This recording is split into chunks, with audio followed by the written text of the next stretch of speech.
we can see that nowadays money is very, very important. So if you have money, you can have all the comforts of life. But if you don't have money, you will not have any comforts of life. Any communication which takes place within the hierarchy levels of management, we call it as formal communication. So whatever communication takes place between the employees of the organization, we call it as informal communication.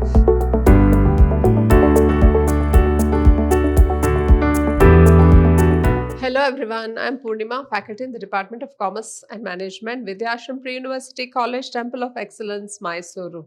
I welcome you all to this session. In this chapter on directing, that is a revision class session 2, we will be discussing about Maslow's theory of motivation. Now, in this, it is a very, very important theory. Please make a note of it, students, because you can expect one question on Maslow's theory of motivation. So, along with the diagram, please be prepared for this. In addition to this, communication and what are the various barriers to communication and what are the various methods to improve communication. These are the three important questions, that is 8-mark question, which will be asked from this directing chapter. Please make a note of it. Now, let us go to this. Well, let us start off the session with Maslow's need hierarchy theory of motivation. Now, what do we mean by this? So, let us understand first who Maslow is. Abraham Maslow, a well-known psychologist, in a classical paper published in 1943, outlined the elements of an overall theory of motivation. His theory was based on human needs. So Maslow, we can have the picture of Maslow here. So he was a psychologist and he has propounded the theory of motivation based on the human needs. His theory is based on the human needs. So on this basis, he just says what are the various ways for which the man gets motivated to do the work. So, in this Maslow's needs theory of motivation, he says that first and the basic need, he felt that within every human being, there exists a hierarchy of 5 needs. So, there is a hierarchy of 5 needs here. The first need is the basic physiological needs.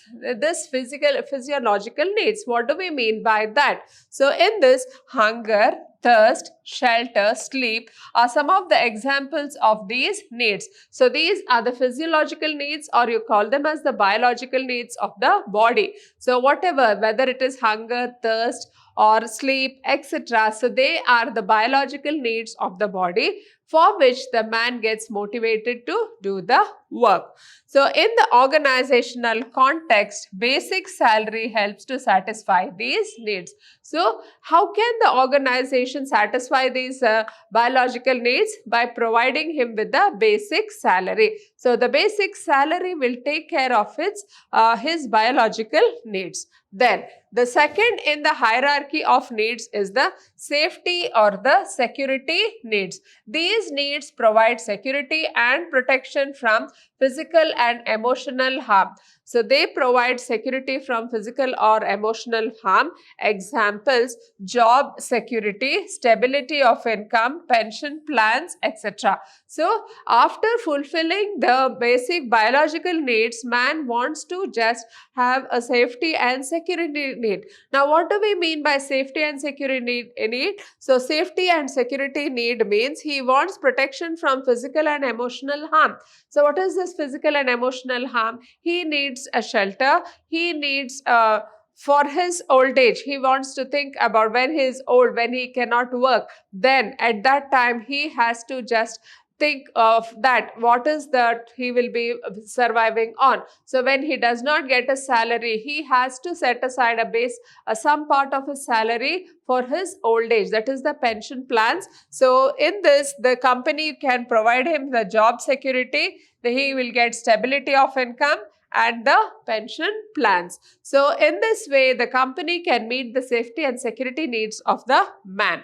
Then the next one is the affiliation or the belonging needs. So after fulfilling the basic need and the safety and the security need, the third need is the affiliation or the belongingness needs. They refer to the affection, sense of belongingness acceptance and friendship. So the love and affection of his family members, the love and affection of his friends and relatives, and the sense of belongingness, acceptance and friendship, all these will be the needs which will be expected by the human being.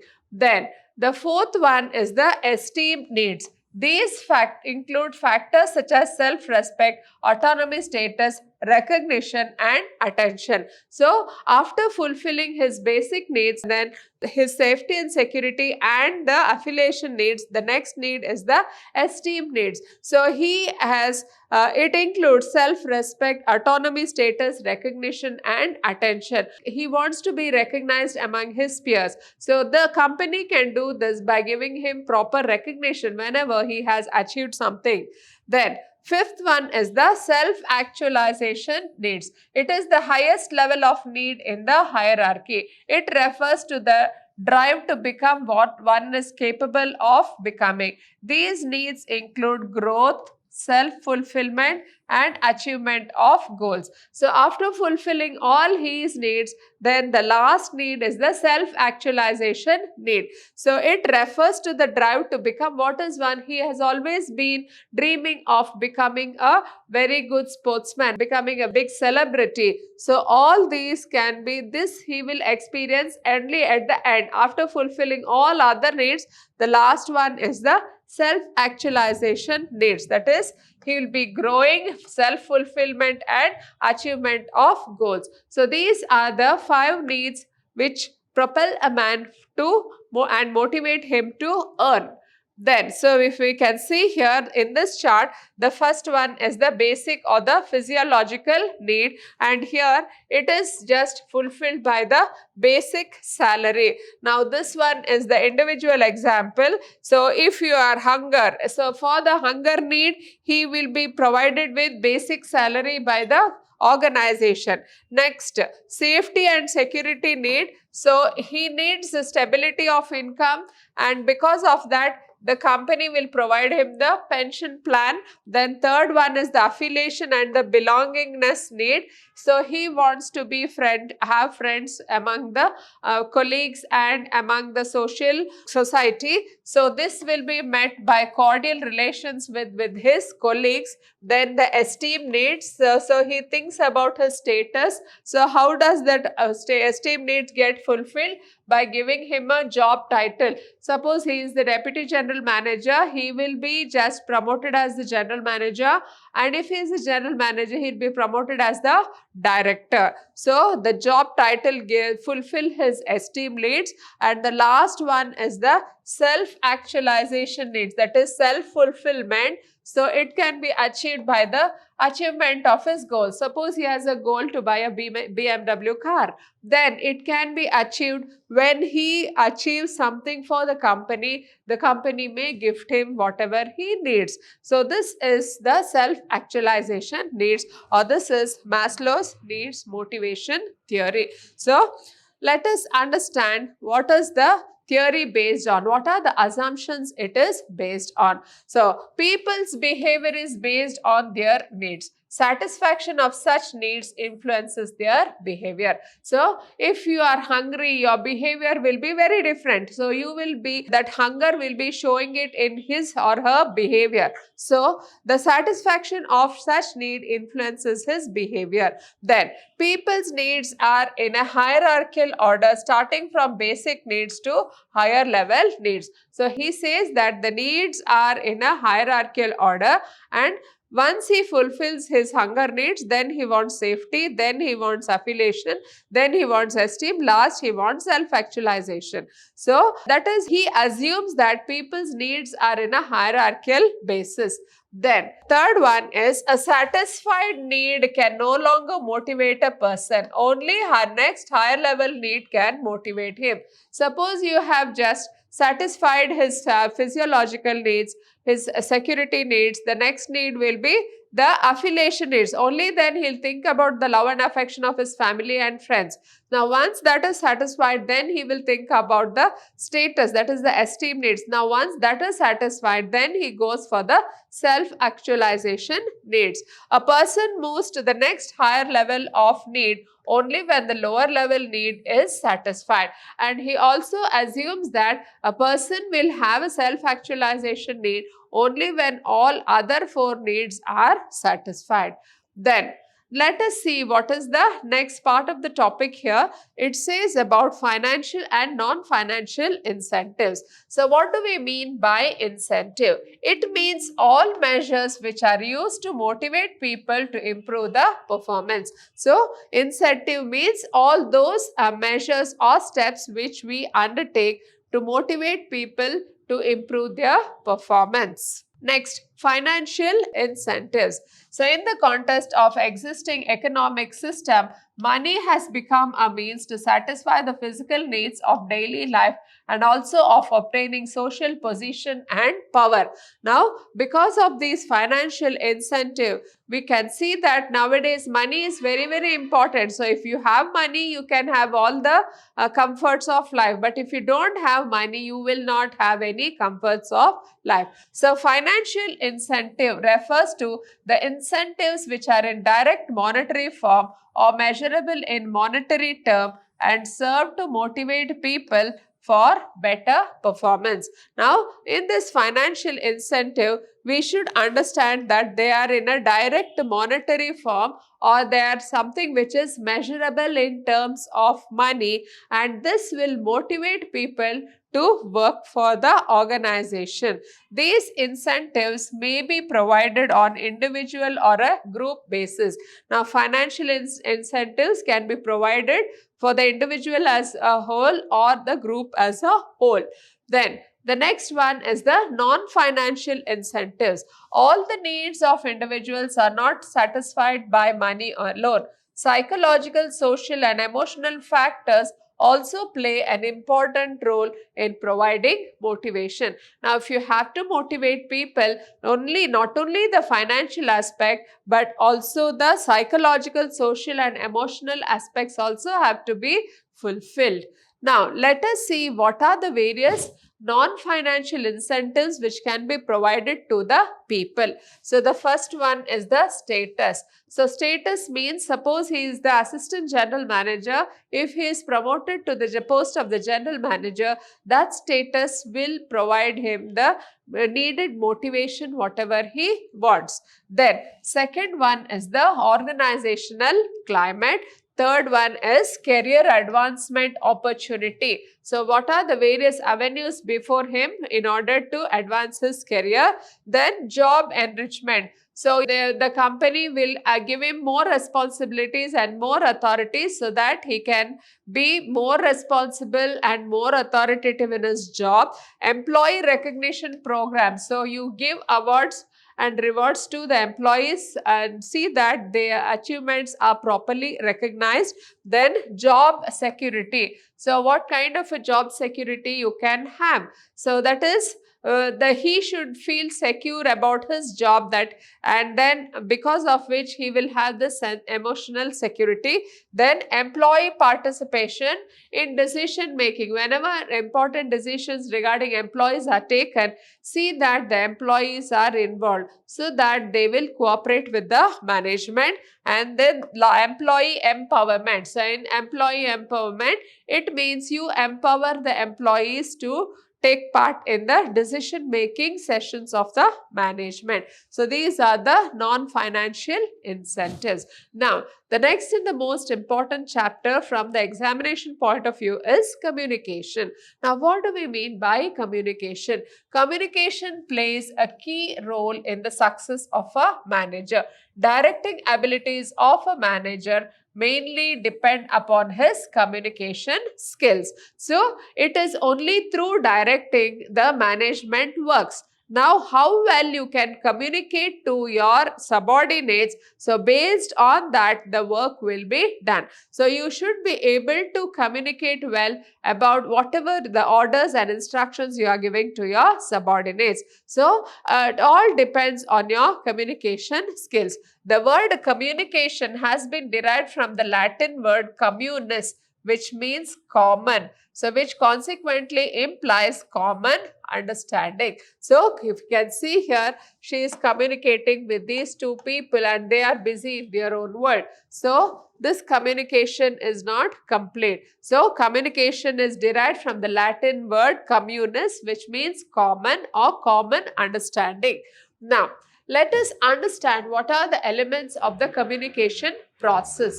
Now, this involves elements like source, encoding, media, receiver, decoding, noise, and feedback. So, these are the various elements of this communication. So, elements involved, the first one is the sender. Now, whom do we call as the sender? Sender means the person who conveys his thoughts or ideas to the receiver. The sender represents the source of communication. So, sender means the person who conveys his ideas or thoughts to the other person. So, he represents the source of communication. Then, the second one is the message. So, it is the contents, ideas, suggestions, order intended to be communicated. So, whatever is the message to be communicated, that we call it as the message. Third one is the encoding. It is the process of converting the message into communication symbols such as words, pictures, gestures, etc. Then next one is the media. It is the path through which encoded message is transmitted to the receiver. The channel may be in the written form, face-to-face, phone call, internet, etc. Media. What is media? It is the path through which the encoded message is transmitted to the receiver. The channel may be in the written form, face-to-face, phone call, internet, etc. So, the different methods of conveying the message.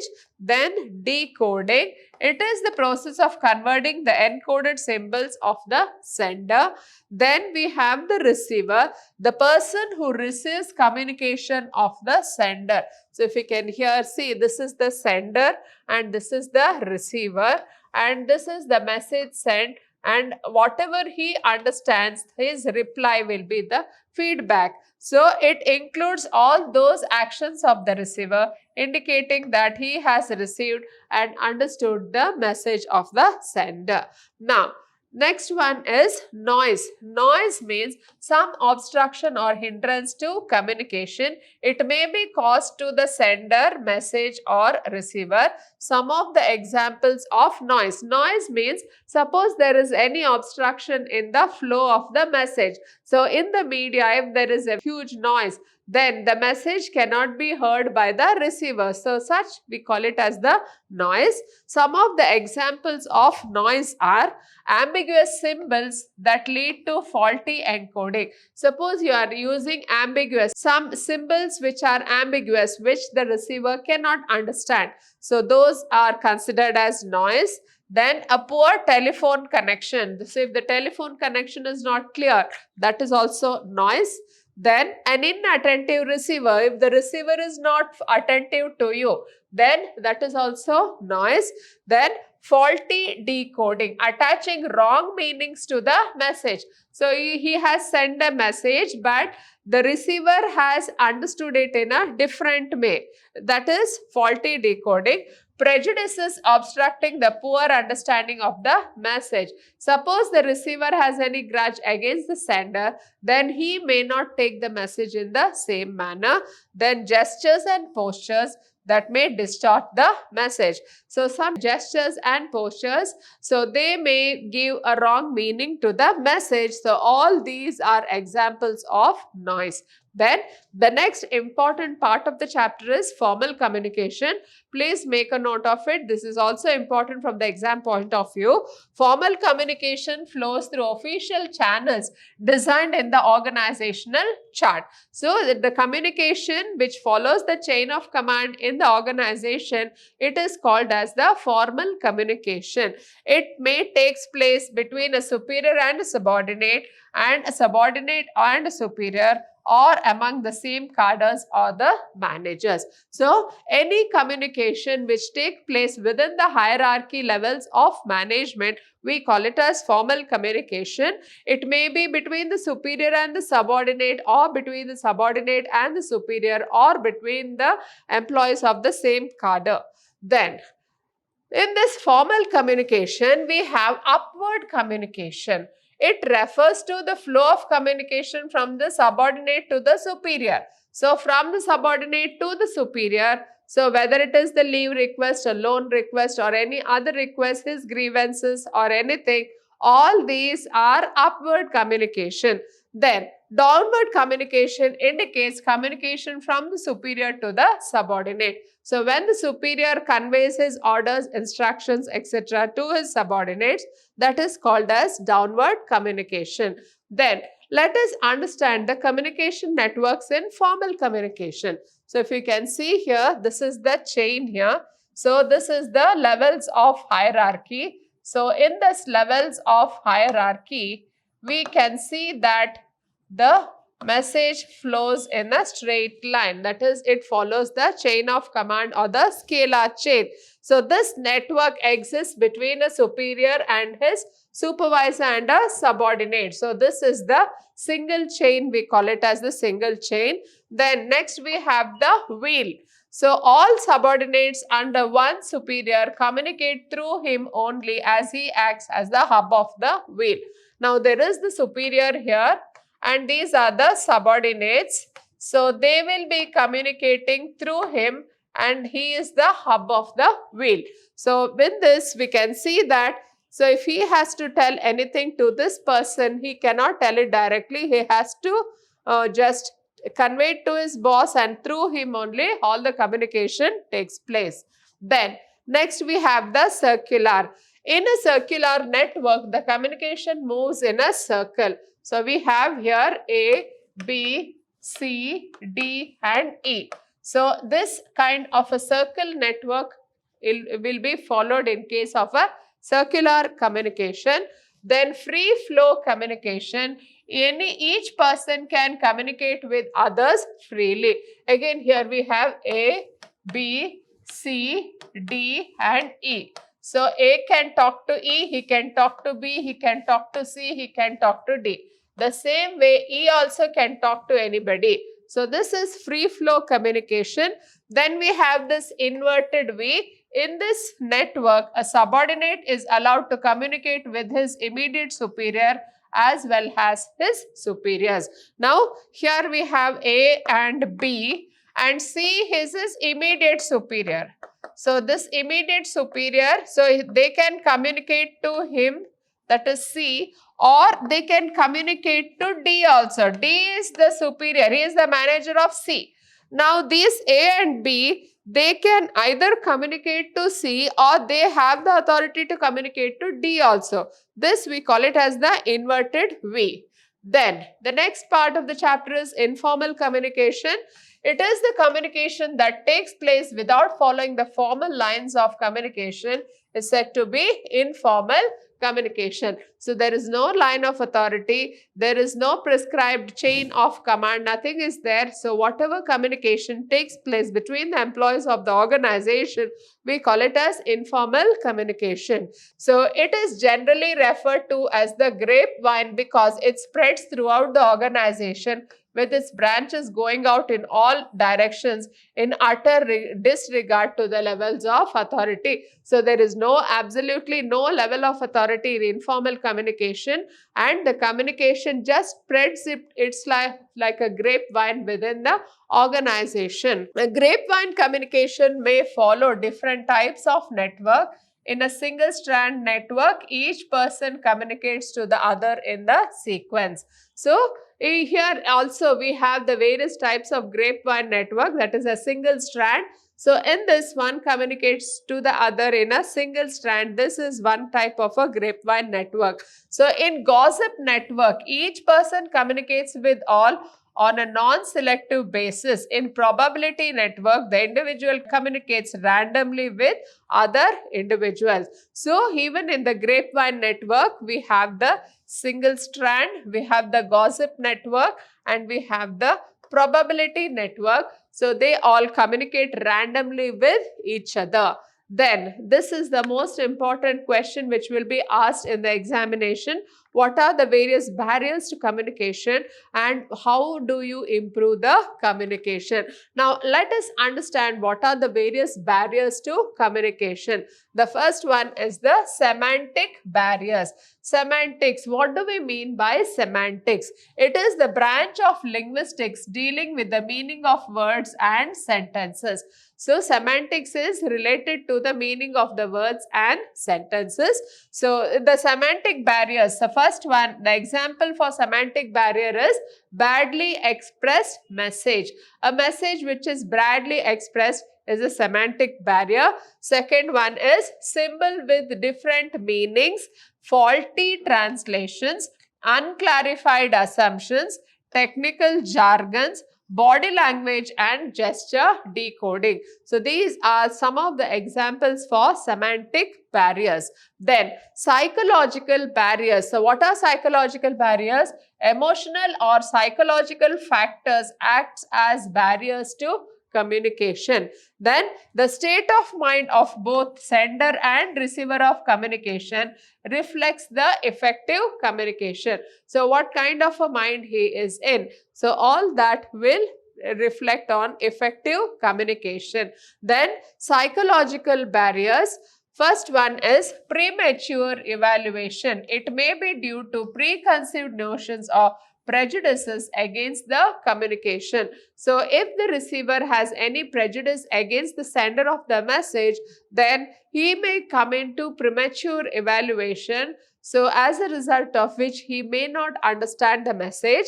Second one is lack of attention. The preoccupied mind of the receiver and the resultant non-listening of the message acts as a major psychological barrier. So lack of attention, there is no attention at all. So as a result of which if he is not listening to the message, so that becomes one psychological barrier.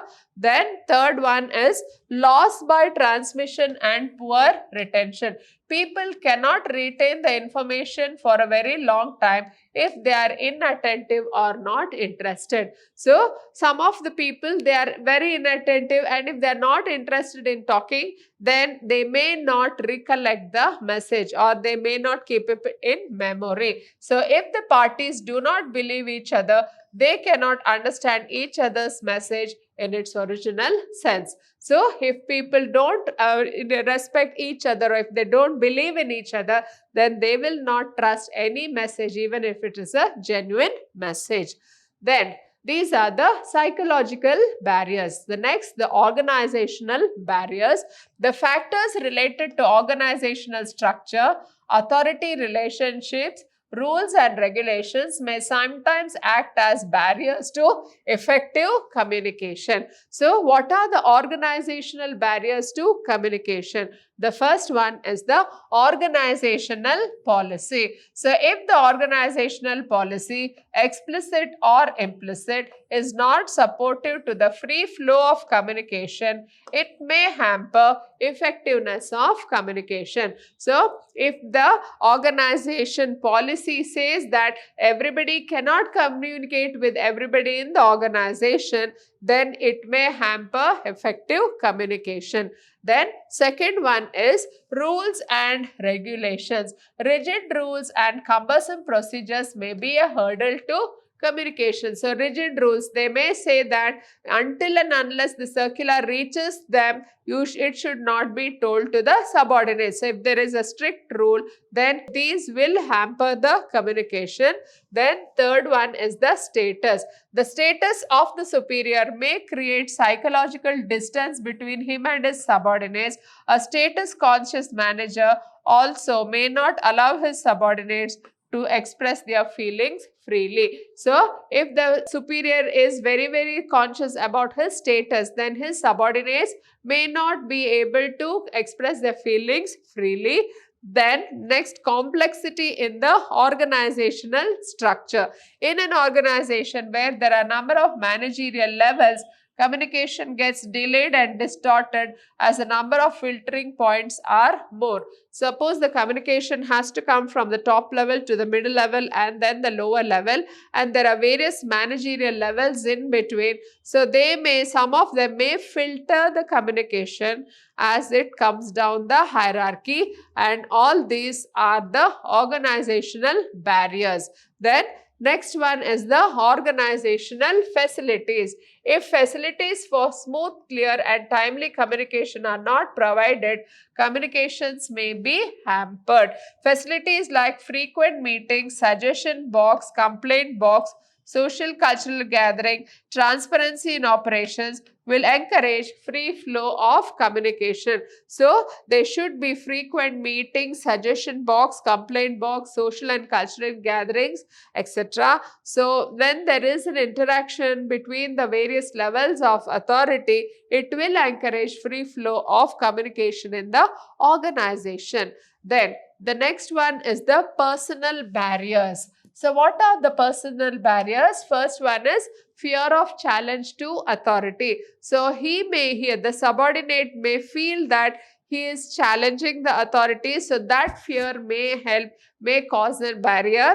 Then second one is lack of confidence of the superior. So, if the superior is not very confident, so that becomes a personal barrier.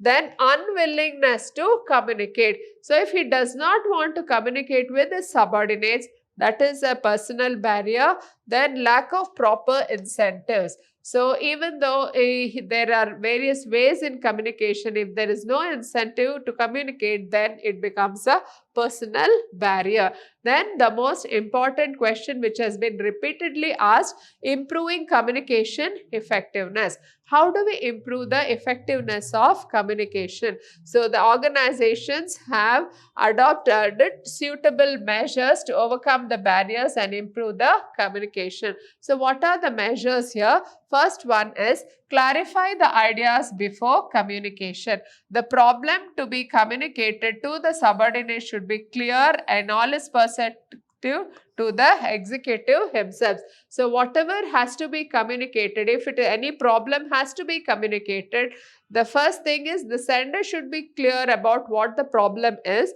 and he should be able to be very clear in his communication to the subordinate. Then second one is communicate according to the needs of the receiver. Manager should adjust his communication according to the education and understanding level of the subordinates. Based on the education and understanding level of his subordinates, he should try to frame his message so that his subordinates understand it.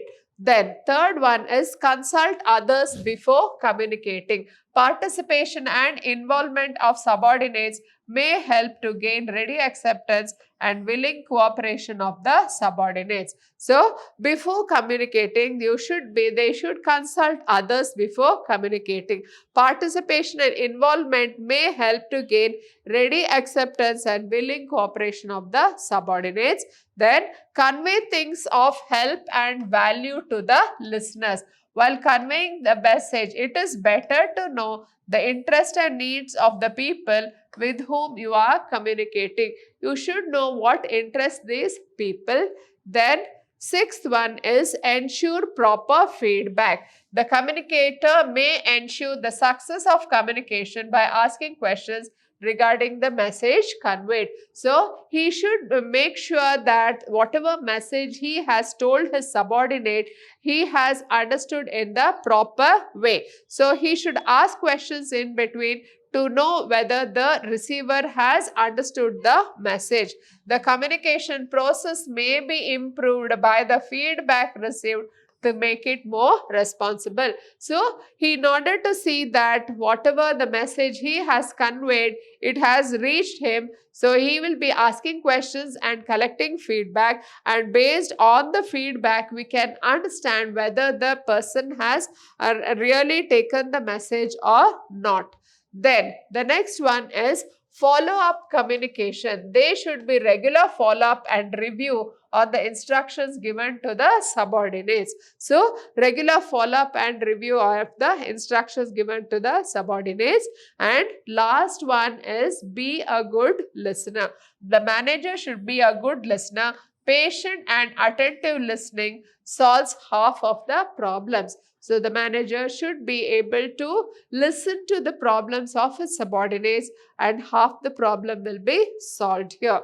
So, the next one is communicate for present as well as the future. Generally, communication is needed to meet the existing commitments to maintain consistency. So, communication is needed to meet the existing commitments to maintain consistency.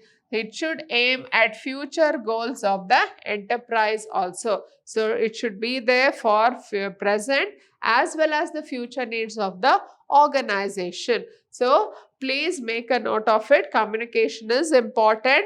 Barriers to communication and methods to improve communication. These are the most repeated questions. Hope you have all followed it. Thank you.